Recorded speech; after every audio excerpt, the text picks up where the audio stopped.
전능하사 천지를 만드신 하나님 아버지를 내가 믿사오며 그 외아들 우리 주 예수 그리스도를 믿사오니 이는 성령으로 잉태하사 동정녀 마리기 나시고 본디오 빌라도에게 고난을 받으사 십자가에 못 박혀 죽으시고 장사한 지 사흘 만에 죽은 자 가운데서 다시 살아나시며 하늘을 오르사 전능하신 하나님 우편에 앉아 계시다가 저리로서 산 자와 죽은 자를 심판하러 오시리라. 성령을 믿사오며 거룩한 공예와 성도가 서로 교통하는 것과 죄를 사해 주시는 것과 몸이 다시 사는 것과 영원히 사는 것을 믿사옵나이다. 아멘. 이 시간 찬송가 430장 찬송하시겠습니다. 찬송가 430장입니다. 1절과 3절을 찬송하도록 하겠습니다. 주와 같이 길 가는 것 즐거운 일 아닌가. 우리 주님 걸어가신 발자취를 밟겠네. 한 걸음 한 걸음 주 예수와 함께 날마다 날마다 우리 걸어가리. 꽃이 피는 들판이나 험한 골짜기라도 주가 인도하는 대로 주와 같이 가겠네. 한 걸음 한 걸음 주 예수와 함께 날마다 날마다 우리 걸어가리. 네, 오늘 함께 보실 말씀은 민수기 30장입니다. 구약성경 민수기 30장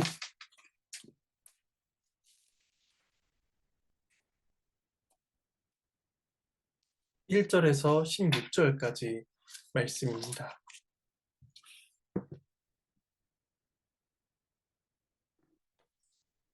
네, 오늘 말씀은 설교 중에 단락별로 봉독하도록 하겠습니다. 오늘 읽을 30장은 28장과 29장 그 내용과 비교해서 한번 살펴볼 필요가 있습니다. 앞서서 28장과 29장이 이제 공공의 성격을 가지고 있는 제사에 대해서 또 절기에 대해서 말씀을 하고 계시다면 30장은 개인적인 성격을 가지고 있다고 말을 할 수가 있습니다. 또한 28장과 29장이 정해진 날짜에 모여 지켜야 하는 의무를 가르치고 있다면 30장은 의미로 작정하여 지키는 의무에 대해서 말씀하고 있는 것입니다. 그리고 29장의 마지막 부분인 29장 39절에서는 자원하여 드리는 서원제와 낙헌제에 대해서 말씀을 하고 있고, 오늘 볼 30장 2절에서 서원이라는 것으로 시작을 함으로써 29장과 30장이 서원이라는 주제로 자연스럽게 연결되고 있음을 우리는 보게 됩니다. 보통 서원은 이 표현상 조건적으로 이해되는 경우가 많이 있습니다. 예를 들어 하나님께서 이렇게 해주신다면 저는 이렇게 하겠습니다 라고 하는 것으로서 서원자의 조건을 하나님께서 응답해 주신다면 서원자는 그에 대한 감사와 보답으로서 서원의 내용을 이행하겠다라는 그런 조건적인 개념으로 이해하는 것입니다. 하지만 하나님 앞에서 인간은 조건적으로 무엇을 드리고 받을 수 있는 식의 거래를 할 수 있는 자들이 아닙니다. 따라서 서원은 하나님께서 은혜로 베푸신 것들을 믿음으로 고백하면서 그 은혜에 기초하여 하나님이 기뻐하신 열매를 올려드리는 것인데, 그 열매 또한 하나님의 은혜로 맺어지게 된 것임을 고백하고 그 감사에 의해 하나님에 대한 사랑과 헌신을 올려드리는 것, 그것을 가리켜 서원이라고 합니다. 그래서 서원은 조건이 아니라 감사의 고백인 것입니다. 1절과 2절에서는 서원에 대한 일반적인 원칙을 제공하고 있습니다. 제가 말씀 읽도록 하겠습니다. 모세가 이스라엘 자손 지파의 수령들에게 말하여 이르되 여호와의 명령이 이러하니라. 사람이 여호와께 서원하였거나 결심하고 서약하였으면 깨뜨리지 말고 그가 입으로 말한 대로 다 이행할 것이니라. 2절에서 사람이라고 번역된 히브리어 단어는 남자를 가리키기도 하고 남자와 여자를 모두 포함한 사람을 지칭하기도 합니다. 따라서 3절부터 나올 여자의 서원 규례를 다루기에 앞서 모든 사람에게 적용되는 서원에 대한 일반적인 원칙을 말씀한다고 할 수 있습니다. 2절에서 서원을 두 경우로 설명하고 있는데 하나는 서원하였으면이고 다른 하나는 결심하고 서약하였으면입니다. 결심하고 서약하다는 말은 조금 풀어서 번역을 하자면 자기의 마음을 스스로 묻기로 서약하였으면이라는 뜻입니다. 그렇다면 전자인 서원하였으면은 적극적인 의미에서 무엇을 올려드리기로 약속하는 것이다 라고 볼 수 있고 후자는 수동적인 의미에서 무엇을 하지 않기로 약속하는 것이다 라고 말을 할 수가 있습니다. 두 가지 중에 어떤 형태로서 서원을 하든지 간에 그것은 하나님 앞에서 고백하는 것이기에 함부로 하거나 또한 쉽게 깨뜨려서는 안 되는 것이었습니다. 하지만 서원에 예외적인 부분도 있는데 조건에 충족되지 않는 때에는 그 서원이 무효화되거나 취소될 수도 있는 것입니다. 잘못된 서원으로 대표되는 것이 사사기 11장에 나오는 입다의 서원입니다. 그는 승리하고 돌아갈 때에 자신을 가장 먼저 맞이하는 사람을 하나님께 번제물로 드리겠다라고 서원을 합니다. 인신제사는 율법에 비추었을 때에 그 서원이 올바르다고 할 수 없기 때문에 이행이 되지 않아야했지만 그와 그의 딸은 그 서원대로 이행하는 모습을 보이게 됩니다. 이 경우에는 서원의 내용도 잘못되었고 그 이행도 잘못되었다고 생각해야 합니다. 따라서 입다는 자신의 서원을 그대로 이행한 자가 되었지만 하지만 그 서원의 내용이나 목적이 하나님께서 기뻐하시지 않는 서원임을 우리는 생각하게 됩니다. 오늘 본문 3절에서 12절까지는 여자의 서원에 대해서 말씀을 하고 있는데 그 서원이 유효화되지 않고 무효화되는 일이 있음을 가르쳐주고 계십니다. 3절에서 12절까지는 네 가지 형편에 있는 여자들의 서원에 대해서 말씀을 하고 있는데 네 개의 예를 설명하는 방식이 동일합니다. 네 가지 방식으로 볼 수가 있는데 첫 번째는 그 여자가 어떤 경우에 있는 여자인지를 먼저 말씀을 합니다. 두 번째는 서원이 유효하게 되는 경우에 대해서 말씀을 하고 세 번째는 서원이 무효가 되는 경우를 설명합니다. 그리고 마지막 네 번째로는 서원이 무효가 된 후에 약이 되는 결과에 대해서 말씀을 합니다. 본문에서 언급되는 사례는 4개인데 서원이 유효하게 되거나 무효하게 되는 조건은 모두 동일합니다. 만일에 아버지나 남편이 자기 딸이나 아내의 서원을 처음 들었을 때에 아무 말도 하지 않으면 그 서원은 유효화됩니다. 반대로 아버지나 남편이 자기 딸이나 아내의 서원을 처음 들었을 때에 그 서원을 말리고 금지하면 그 서원은 성립되지 않습니다. 만약 그 서원이 성립되지 않았을 경우에는 하나님께서 그 여자에게 책임을 묻지 아니하시고 사하신다라는 표현 또한 반복적으로 나타나는 것을 보게 됩니다. 이제 네 가지 형편에 있던 여자들의 서원에 대해서 한번 살펴보도록 하겠습니다. 첫 번째는 3절에서 5절로 결혼하지 않은 어린 여자의 서원에 대해서 다루고 있습니다. 제 말씀을 봉독하겠습니다. 또 여자가 만일 어려서 그 아버지 집에 있을 때에 여호와께 서원한 일이나 스스로 결심하려고 한 일이 있다고 하자 그의 아버지가 그의 서원이나 그가 결심한 서약을 듣고도 그에게 아무 말이 없으면 그의 모든 서원을 행할 것이요 그가 결심한 서약을 지킬 것이니라. 그러나 그의 아버지가 그것을 듣는 날에 허락하지 아니하면 그의 서원과 결심한 서약을 이루지 못할 것이니 그의 아버지가 허락하지 아니하였은즉 여호와께서 사하시리라. 결혼 이전의 여자는 아직 아버지의 보호와 권위 아래 있는 여자를 의미합니다. 아버지의 권위 아래 있는 여자가 서원할 때에 그 아버지가 듣고도 아무 말 하지 않으면 서약은 유효화되어 반드시 지켜져야만 합니다. 그러나 아버지가 그 서원을 듣고서도 반대하지 않고 침묵한다면 그것은 딸의 서원에 대한 동의를 의미합니다. 아버지가 딸의 서원을 듣는다는 것은 그 서원이 공개적이라는 것을 보여줍니다. 그 자녀가 서원을 할 때 자신의 뜻을 이루기 위해서 개인적으로 은밀히 하거나 혹은 아무도 알리지 않고 꾀를 부려서는 안 되고 공적으로 자기의 부모에게 들리게 해야 한다는 것입니다. 그것을 듣고 그의 아버지는 그 서원에 대한 판단을 해야 했습니다. 두 번째로 6절에서 8절은 갓 결혼한 여자의 서원에 대해서 말씀을 합니다. 제가 말씀을 봉독하겠습니다. 또 혹시 남편을 맞을 때에 서원이나 결심한 서약을 경솔하게 그의 입술로 말하였으면 그의 남편이 그것을 듣고 그 듣는 날에 그에게 아무 말이 없으면 그 서원을 이행할 것이요 그가 결심한 서약을 지킬 것이니라.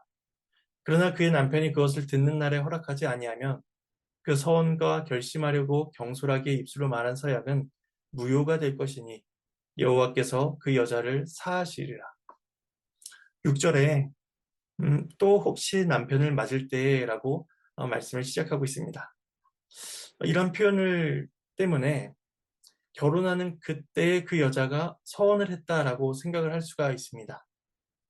근데 이 말의 의미는 그녀가 결혼하기 전에 아버지의 보호 아래 있을 때에 서원을 하였고 그 이후에 결혼을 하게 되면서 남편 될 사람이 그 서원의 내용을 듣게 되었을 그 상황을 이야기한다고 보면 됩니다.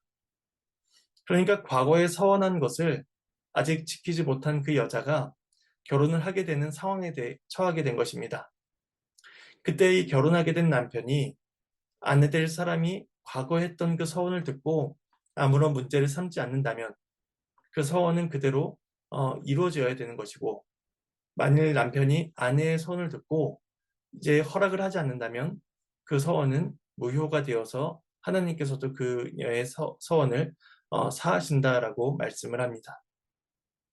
이어서 세 번째는 구절로서 과부나 이혼당한 여자의 서원에 대해서 말씀을 합니다. 말씀을 공독하겠습니다. 과부나 이혼당한 여자의 서원이나 그가 결심한 모든 서약은 지킬 것이니라. 이스라엘의 문화에서 남편과 사별을 하거나 이혼하게 되면 만일 그 아버지가 생존해 있다면 아버지의 집으로 돌아가서 지내게 되거나 혹은 그녀에게 아들이 있다면 그 아들의 부양을 받으면서 지내게 됩니다. 하지만 그렇다고 할지라도 과부나 이혼한 여자의 서원은 일반적인 서원의 규례를 따라 이행되어야만 합니다. 따라서 그녀가 서원을 했다면 그 결심한 모든 서약을 지켜야 한다라는 일반적인 서원의 원칙을 말씀해 주고 있습니다. 마지막으로 네 번째는 10절에서 12절로 결혼한 여자의 서원에 대해서 말씀을 하고 있습니다. 말씀을 봉독하겠습니다. 부녀가 혹시 그의 남편의 집에서 서원을 하였다든지 결심하고 서약을 하였다 하자 그의 남편이 그것을 듣고도 아무 말이 없고 금하지 않으면 그 서원은 다 이행할 것이요 그가 결심한 서약은 다 지킬 것이니라. 그러나 그의 남편이 그것을 듣는 날에 무효하게 하면 그 서원과 결심한 일에 대하여 입술로 말한 것을 아무것도 이루지 못하나니 그의 남편이 그것을 무효하게 하였은즉 여호와께서 그 부녀를 사하시느니라. 여자가 결혼한 후에는 아버지의 보호를 떠나 남편의 보호 아래에서 거하게 됩니다. 이때 아내가 서약을 하게 되는 경우가 있는데 그때 남편이 서원을 듣고도 아무 말도 하지 않으면 그 서원은 유효화되고 또 남편이 어떤 이유로든지 간에 아내의 서원을 금하면 그 서원은 무효화되게 됩니다. 지금까지 이 네 번의 사례들은 아버지나 남편이 어떠한 이유로 금지하는지에 대해서는 말씀을 하지 않고 있고 오직 그것을 동의했느냐, 동의하지 않았는가에 대해서만 동일한 방식을 가지고 설명을 하고 있습니다. 마지막으로 13절에서 16절은 지금까지의 내용을 요약적으로 정리해주고 있습니다. 제가 말씀을 봉독하도록 하겠습니다. 모든 서원과 마음을 자제하기로 한 모든 서약은 그의 남편이 그것을 지키게도 할 수 있고 무효하게도 할 수 있으니 그의 남편이 여러 날이 지나도록 말이 없으면 아내의 서원과 스스로 결심한 일을 지키게 하는 것이니 이는 그가 그것을 들을 때에 그의 아내에게 아무 말도 아니하였으므로 지키게 됨이니라. 그러나 그의 남편이 들은 지 얼마 후에 그것을 무효하게 하면 그가 아내의 죄를 담당할 것이니라. 이는 여호와께서 모세에게 명령하신 규례니 남편이 아내에게 아버지가 자기 집에 있는 어린 딸에 대한 것이니라. 서원을 행하는 일에 있어서 최종적인 책임이 남자에게 있음을 다시 한번 확인하십니다. 그렇다면 남자는 그 서원을 듣고 어느 정도 시간 안에 서원에 대한 의견을 표명해야 할까요? 14절에서는 여러 날이 지나도록 말이 없으면 이라고 하고 있고 15절에서는 그의 남편이 들은 지 얼마 후에 라고 말씀하고 계십니다. 따라서 서원을 들은 그 즉시라기보다는 어느 정도 고민할 시간이 주어진 것으로 보여집니다. 만일에 일정한 시간이 지나기까지 남편이 아무 말도 하지 않고 있다가 나중에 아내의 서원을 취소하게 된다면 그 서원에 대한 책임은 아내가 아니라 남편에게 돌아가게 된다는 것입니다. 이처럼 여자의 서원에 대한 남자들의 동의가 필요하다는 것은 여자들의 권리를 제한하는 것처럼 보여집니다. 근데 이 규례는 여자의 권리를 제한한다기보다는 여자의 서원에 남자도 더불어 책임을 지고 있다는 것을 보여줍니다. 그래서 16절에서 말씀하는 바와 같이 남편과 아내 사이의 관계에서 아버지와 어린 딸의 관계에서 남자는 여자의 서원을 위해 중요한 권리를 행사하고 있다는 것입니다. 그리하여 자신의 아내와 자신의 딸이 하나님께 고백한 그 진실한 서원이 온전히 시행될 수 있도록 해야 하며 꼭 그렇지 못한 경우에는 일찌감치 반대 의사를 표명함으로써 사랑하는 자들이 서약으로 인해 어려움을 겪지 않도록 도와야 한다는 것입니다. 따라서 여자의 서원은 여자 혼자만의 책임이 아니라 또한 여자의 권리가 없다는 것이 아니라 아내와 남편, 딸과 아버지, 개인과 가정이 함께 져야 하는 귀한 책임임을 알게 하시는 것이다 라고 말을 할 수가 있는 것입니다. 서원에 관해 이렇게 말씀하시는 까닭은 하나님 앞에서의 경솔하고 무분별한 서원을 금하고 합당한 서원을 하게 하시기 위함이다 라고 말을 할 수가 있을 것입니다.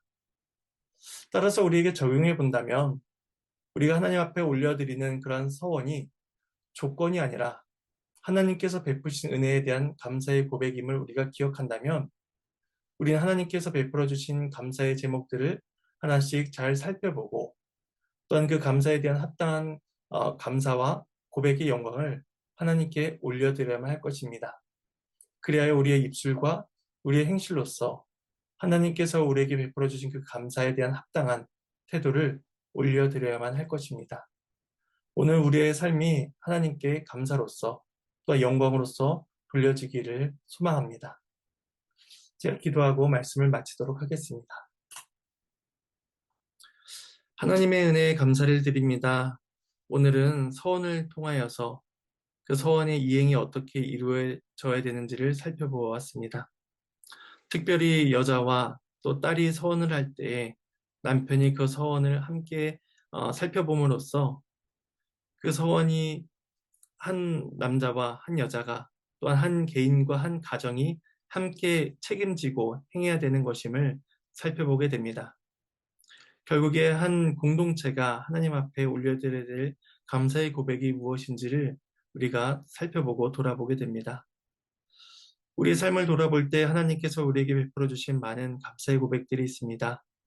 그 고백들을 천천히 잘 생각해 보게 하시고 묵상해 보게 하심으로써 그 크신 은혜에 대한 감사의 고백이 하나님께 마땅히 올려질 수 있도록 도와주시옵소서. 우리는 결코 하나님께 조건적으로 어떤 것을 해주시면 그에 합당한 것을 올려드리겠습니다라고 할 수 있는 자들이 아님을 고백합니다. 도리어 하나님께 베풀어 주신 그 감사의 제목들을 잘 살펴봄으로써 하나님께 나아가는 귀한 하루가 될 수 있도록 도와주시옵소서.